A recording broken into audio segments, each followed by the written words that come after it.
ആകാശവാണി. നമസ്കാരം. പ്രാദേശിക വാർത്തകൾ വായിക്കുന്നത് സുവർണ.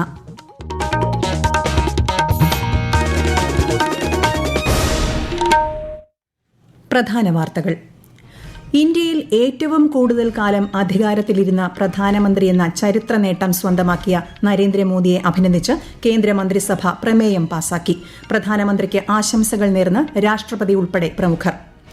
KSRTC ഓർഡിനറി ബസ്സുകളിൽ ഈ മാസം 15 മുതൽ സ്ത്രീകൾക്കും ട്രാൻസ്ജെൻഡർ വ്യക്തികൾക്കും സൌജന്യ യാത്ര അനുവദിച്ചതായി മുഖ്യമന്ത്രി VD സതീശൻ. വയനാട്ടിൽ 5 കുട്ടികൾക്ക് കൂടി ഷിഗല്ല സ്ഥിരീകരിച്ചു. രോഗവ്യാപനം നിലവിൽ നിയന്ത്രണ വിധേയമാണെന്ന് ആരോഗ്യമന്ത്രി K മുരളീധരൻ. വയനാട് കാട്ടിക്കുളത്ത് കാട്ടാന ആക്രമണത്തിൽ ഒരു മരണം. പ്രതിഷേധം ശക്തമാക്കി നാട്ടുകാർ. കാട്ടാന ആക്രമണം തടയാൻ സ്പെഷ്യൽ റിസർവ് ഫോഴ്സ് രൂപീകരിക്കുമെന്ന് മന്ത്രി ഷിബു ബേബി ജോൺ. സംസ്ഥാനത്ത് ശക്തമായ മഴ തുടരും. 7 ജില്ലകളിൽ ഇന്ന് മഞ്ഞ ജാഗ്രത. ഫിഫ ലോകകപ്പിന് നാളെ കിക്ക് ഓഫ്. ആഘോഷലഹരിയിൽ ഫുട്ബോൾ ആരാധകർ. വാർത്തകൾ വിശദമായി. ഇന്ത്യയിൽ തിരഞ്ഞെടുപ്പിലൂടെ ഏറ്റവും കൂടുതൽ കാലം അധികാരത്തിലിരുന്ന പ്രധാനമന്ത്രിയെന്ന ചരിത്ര നേട്ടം സ്വന്തമാക്കിയ പ്രധാനമന്ത്രി നരേന്ദ്രമോദിയെ അഭിനന്ദിച്ച് കേന്ദ്രമന്ത്രിസഭ പ്രമേയം പാസാക്കി. പാവപ്പെട്ടവരുടെയും പാർശ്വവൽകൃത വിഭാഗങ്ങളുടെയും ഉന്നമനത്തിനായി അദ്ദേഹത്തിന്റെ നേതൃത്വത്തിൽ നടത്തിയ പ്രവർത്തനങ്ങളിൽ പ്രമേയം നന്ദി രേഖപ്പെടുത്തുന്നു. നിരവധി പ്രതിബന്ധങ്ങളെ അഭിമുഖീകരിച്ചാണ് ശ്രീ മോദി ഈ ചരിത്ര നേട്ടം കൈവരിച്ചതെന്ന് മന്ത്രിസഭാ യോഗത്തിലെ തീരുമാനങ്ങൾ മാധ്യമങ്ങളോട് വിശദീകരിച്ചുകൊണ്ട് കേന്ദ്രമന്ത്രി അശ്വിനി വൈഷ്ണവ് പറഞ്ഞു.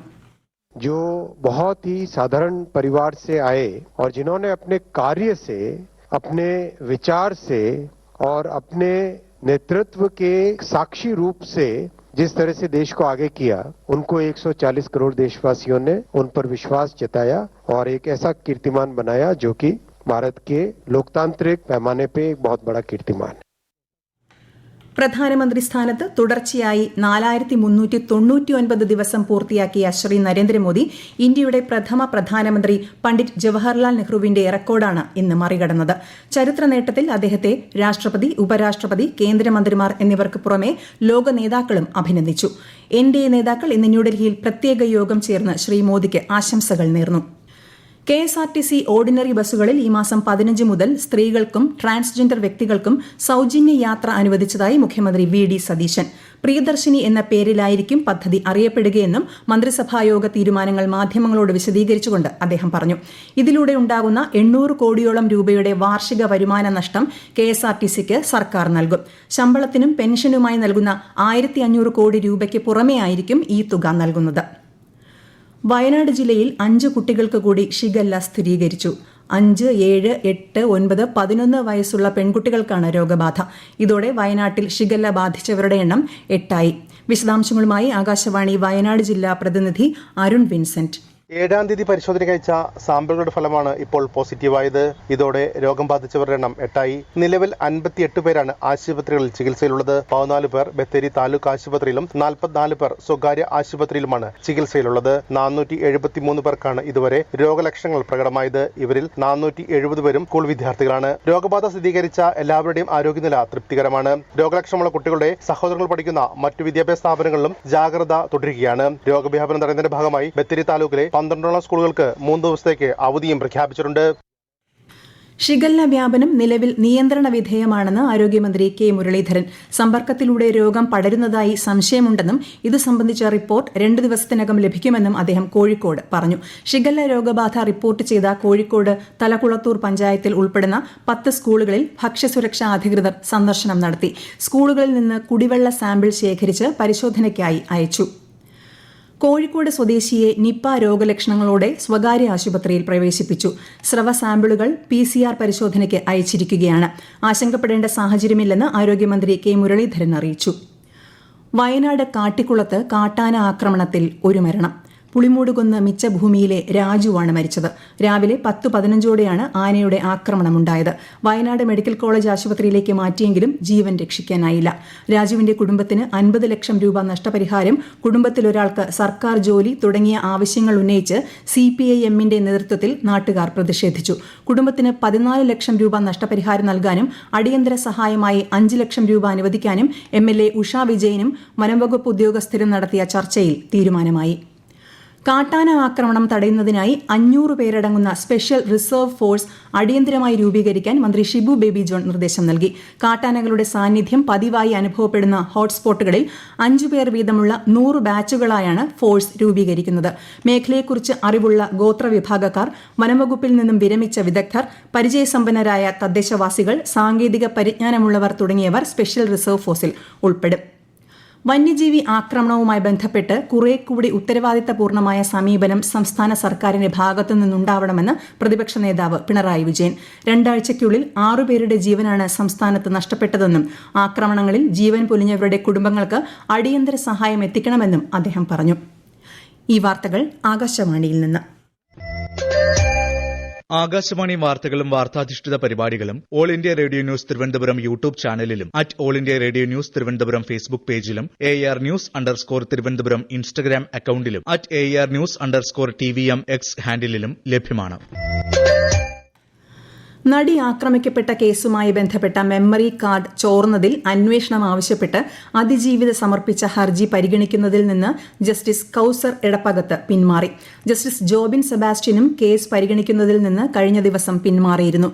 2ാമത്തെ ജഡ്ജിയും പിന്മാറിയതോടെ ഹർജി ഇനി മറ്റൊരു ബെഞ്ചായിരിക്കും പരിഗണിക്കുക. കൊട്ടിയൂർ വൈശാഖ മഹോത്സവത്തിലെ 4 ആരാധനകളിൽ 3ാമത്തേതായ രേവതി ആരാധന ഇന്ന്. ഇളനീരാട്ടത്തിന് ശേഷമുള്ള പ്രധാന ആരാധനാ നാളിൽ ഉച്ചയ്ക്ക് ആരാധനാ സദ്യയും പൊന്നിൻ ശിവേലിയും നടന്നു. സന്ധ്യയ്ക്ക് നടക്കുന്ന പൂജയ്ക്കൊപ്പം പാലമൃത അഭിഷേകവും കളഭാഭിഷേകവും നടക്കും. കേരളത്തിൽ വരും ദിവസങ്ങളിലും ശക്തമായ മഴയ്ക്ക് സാധ്യത. തിരുവനന്തപുരം, കൊല്ലം, പത്തനംതിട്ട, ഇടുക്കി, കോഴിക്കോട്, കണ്ണൂർ, കാസർഗോഡ് ജില്ലകളിൽ ഇന്ന് മഞ്ഞ ജാഗ്രതയാണ്. ഇടുക്കി, എറണാകുളം, തൃശൂർ ജില്ലകളിൽ നാളെയും, ഇടുക്കി, എറണാകുളം, കോട്ടയം ജില്ലകളിൽ മറ്റന്നാളും ഓറഞ്ച് ജാഗ്രത പ്രഖ്യാപിച്ചു. മോശം കാലാവസ്ഥ കണക്കിലെടുത്ത് കേരളം, കർണാടക, ലക്ഷദ്വീപ് തീരങ്ങളിൽ മറ്റന്നാൾ വരെ മത്സ്യബന്ധനത്തിന് വിലക്ക് ഏർപ്പെടുത്തി. ലോകമെമ്പാടും ജനകോടികൾ ആകാംക്ഷയോടെ കാത്തിരിക്കുന്ന ഫിഫ ലോകകപ്പ് ഫുട്ബോളിന് നാളെ കൊടിയേറും. 48 ടീമുകൾ പങ്കെടുക്കുന്ന ടൂർണമെന്റിന് അമേരിക്കയും മെക്സിക്കോയും കാനഡയും സംയുക്തമായാണ് ആതിഥേയത്വം വഹിക്കുന്നത്. വിശദാംശങ്ങളുമായി ആകാശവാണി പ്രതിനിധി സുരേഷ് ബാബു.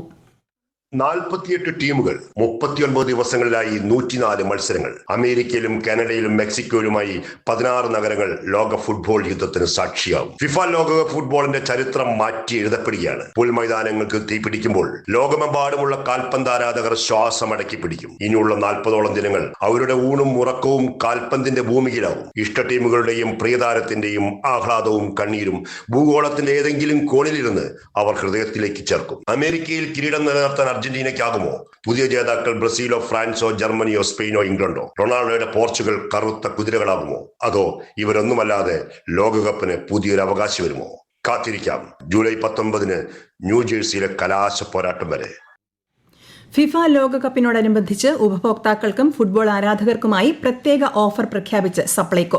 വെളിച്ചെണ്ണ, തേയില, പായസം മിക്സ് തുടങ്ങി 11 ശബരി ഉൽപ്പന്നങ്ങൾക്ക് ആകർഷകമായ വിലക്കിഴിവുകളായിരിക്കും സപ്ലൈകോ സോക്കർ 11ലൂടെ ജൂൺ 15 മുതൽ നൽകുക. സപ്ലൈകോ വിൽപ്പനശാലകളിലെ നിലവിൽ ലഭ്യമായ വിലക്കുറവിന് പുറമെയായിരിക്കും ഇത്. ലോകകപ്പ് ഫുട്ബോളിന്റെ ആവേശത്തിനൊപ്പം വിദ്യാർത്ഥികളിൽ ലഹരി വിരുദ്ധ ബോധവൽക്കരണം ശക്തിപ്പെടുത്താൻ വിദ്യാഭ്യാസ വകുപ്പ് നടപ്പിലാക്കുന്ന സ്കൂളുകളിൽ നിന്നും 1 മില്യൺ തൂഫാൻ ഗോളുകൾ പദ്ധതിക്ക് തുടക്കമായി. സംസ്ഥാനതല ഉദ്ഘാടനം ആഭ്യന്തരമന്ത്രി രമേശ് ചെന്നിത്തല തിരുവനന്തപുരത്ത് നിർവഹിച്ചു. പ്രധാന വാർത്തകൾ വീണ്ടും. ഇന്ത്യയിൽ ഏറ്റവും കൂടുതൽ കാലം അധികാരത്തിലിരുന്ന പ്രധാനമന്ത്രി എന്ന ചരിത്ര നേട്ടം സ്വന്തമാക്കിയ നരേന്ദ്രമോദിയെ അഭിനന്ദിച്ച് കേന്ദ്രമന്ത്രിസഭ പ്രമേയം പാസാക്കി. പ്രധാനമന്ത്രിക്ക് ആശംസകൾ നേർന്ന് രാഷ്ട്രപതി ഉൾപ്പെടെ പ്രമുഖർ. KSRTC ഓർഡിനറി ബസ്സുകളിൽ ഈ മാസം 15 മുതൽ സ്ത്രീകൾക്കും ട്രാൻസ്ജെൻഡർ വ്യക്തികൾക്കും സൌജന്യ യാത്ര അനുവദിച്ചതായി മുഖ്യമന്ത്രി VD സതീശൻ. വയനാട്ടിൽ 5 കുട്ടികൾക്ക് കൂടി ഷിഗല്ല സ്ഥിരീകരിച്ചു. രോഗവ്യാപനം നിലവിൽ നിയന്ത്രണ വിധേയമാണെന്ന് ആരോഗ്യമന്ത്രി K മുരളീധരൻ. വയനാട് കാട്ടിക്കുളത്ത് കാട്ടാന ആക്രമണത്തിൽ 1 മരണം. പ്രതിഷേധം ശക്തമാക്കി നാട്ടുകാർ. കാട്ടാന ആക്രമണം തടയാൻ സ്പെഷ്യൽ റിസർവ് ഫോഴ്സ് രൂപീകരിക്കുമെന്ന് മന്ത്രി ഷിബു ബേബി ജോൺ. സംസ്ഥാനത്ത് ശക്തമായ മഴ തുടരും. 7 ജില്ലകളിൽ ഇന്ന് മഞ്ഞ ജാഗ്രത. ഫിഫ ലോകകപ്പ് ഫുട്ബോളിന് നാളെ കിക്ക് ഓഫ്. ആഘോഷലഹരിയിൽ ഫുട്ബോൾ ആരാധകർ. പ്രാദേശിക വാർത്തകൾ കഴിഞ്ഞു. അടുത്ത വാർത്താ പ്രക്ഷേപണം രാത്രി 7:25.